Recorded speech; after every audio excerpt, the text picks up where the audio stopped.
Well, thanks for staying on. Now, climate change could partly be responsible for Ghana's energy crisis. Well, that's according to a renowned climate change expert, Stephen Gompetes.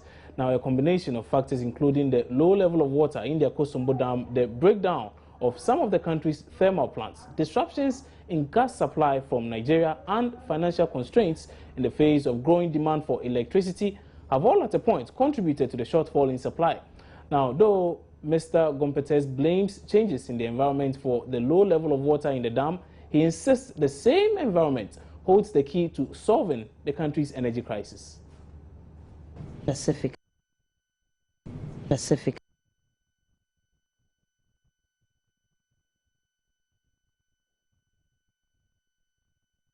Well, we'll bring you much more on that later. But now schools in the north, in the regions of the north, popular figures in the local movie industry were missing in action at last night's demonstration in Kumasi over the energy crisis. The protest was to register their displeasure with government's handling of the power crisis. Popular actors and actresses like Ijako Kojonkansa, also known as Lewis, and Nanama McBrown, did not turn up. Now let's get more from our correspondent on the ground, John Tay, who will be joining us later on in the bulletin. Now, senior high schools in the three regions of the north and some parts of the Volta and Bunahafo regions face imminent closure over government's failure to release their feeding grants. Government, according to a coalition of parent-teacher associations network in the area, has only paid 50% of the third term of the 2013-2014 academic year, whilst that of 2014-2015 has not been paid at all. Now, heads of schools, according to the coalition, are struggling to feed students because their suppliers are no longer willing to extend credit to them. There are over 80 senior high schools from the three regions in the north of the country and the northern parts of the Volta and Bunahafo regions benefiting from the National School Feeding Grants Program. Early this year, the schools had to delay their reopening dates following government's failure to release the feeding grants on time. The coalition of parent-teacher associations of schools in the area at a news conference in Tamale revealed that government only paid 50% of the third term of 2013-2014 academic year without fulfilling its obligation for the 2014-2015 academic year, a situation they say makes it difficult for the management of the schools. Ghana has made progress in its educational system over the years through budgetary support to the sector. We are aware that between 22 and 40% of Ghana's annual budget goes to education. However, it is worthy to note that the sector is bedeviled with many challenges which needs greater attention by the government and all stakeholders for redress. Meanwhile, the Northern Regional Chairman of the coalition, Alhaji Malik Salifu, tells Joy News it is becoming increasingly likely that parents may have to take up the feeding of their wards. We are building a wall because there is a serious encroachment on the school lands. And if we don't protect it by walling, we are going to lose it. Now you are on the wall and then the headmaster tells you the children have no food to eat. What do? You have to continue building the wall. We are building it because of the students.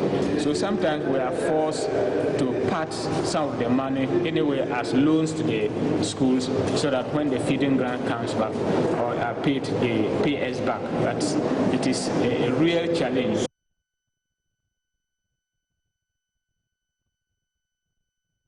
Well, let's now go to the Ashanti region where popular figures in the local movie industry were missing in action at last night's demonstration in Kumasi over the energy crisis. Now, the protest was to register their displeasure with government's handling of the power crisis. Popular actors and actresses like Ejako Kojonkansa, also known as Lewin, Kwekumenu, and Nanama McBrown, did not turn up. Now, let's get more from John Tay, who now joins me over the telephone line with more on what really happened yesterday. So, John Tay, what can you tell us about yesterday's demonstration? How did it go? Hello, John Tay. Yes. Yes. What can you tell us about yesterday's demonstration, the FIPAG demonstration?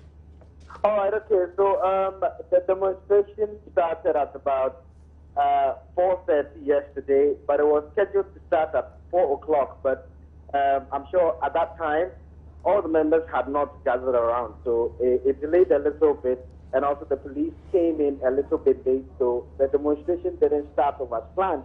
But let me say that, this was a demonstration being spearheaded by FIPAG, the Film Producers Association of Ghana.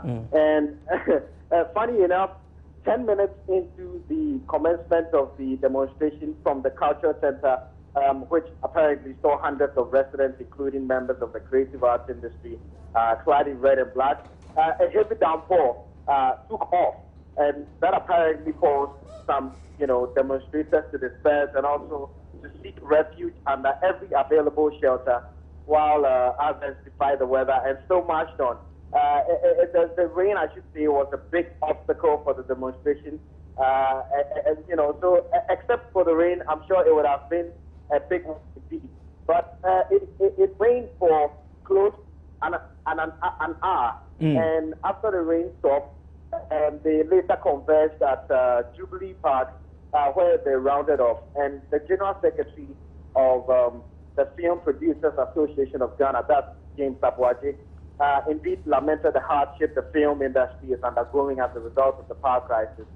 He talked about so many things. He talked about the fact that it's keeping them out of business now. They don't have any power to help them produce their movies. And even with the few ones they are able to produce, people don't buy them anymore because people don't have power in their home to buy the movies and watch them. So it's really having sort of a negative toll on their lives. And they would want the government to fix it as quickly as possible. And moving through the crowd, I could see, some of the chanting participants, including the NTC regional chairman, Bernard Enchibu, the man we know as Chairman Woodley, and he indeed shared his sentiments with me as well. He said, after a hard day's work, one would actually want to sit back at home, plot in a movie, a Jacko or Kwekubenu sort of movie and relax with it. But it appears that doesn't happen anymore because power is nowhere to help you do this. And so this is something that they are really concerned about and want the government to fix as quickly as possible. So I mean, it was an interesting sight to behold, I should say. The demonstrators carried lit up candles and lanterns. It was just like what happened here in Accra. Say again? I'm saying it was just like what happened here in Accra a few weeks back. I'm getting some feedback in the line if you could tell. Okay. All right. No, you go ahead. Go ahead, John Tay. Yeah, go ahead. Yeah. All right. I think John Tay can't hear me there. We'll try and later bring him on if there's enough time for that. But it would really be interesting to find out from the Film Producers Association whether or not this demonstration in any way is going to help boost the sale of their CDs, like they were saying. But before then, 3 young men who allegedly raped a student of the St. Dominic Senior High School in the Ashanti region have been arrested. Now, the 3 are also said to have robbed others of their mobile phones and provisions. On May 21 this year, the 3, Kwejo Dramina, a trader, and 2 drivers, Ose Kwabena and Dominic Frimpong, stormed the dormitory of the school at Wadie, Ejumakese, in the Ashanti region, whilst the students were sleeping. Police say they terrorized the students with a locally manufactured pistol, subjected them to beatings, and robbed them of their mobile phones and a quantity of provisions. Deputy Regional Police Commander ACP Ampo Fuduku told the media one of the suspects, Kwejo Dramina, raped one of the students. On the 21st of May 2015, at about 10:30 p.m.,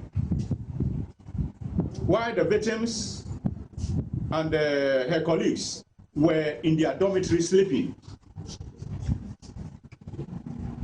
Osai Kwabena and one other at large besieged the dormitory and ordered the inmates of the dormitory, the students, at gunpoint. They had a locally made pistol in their custody.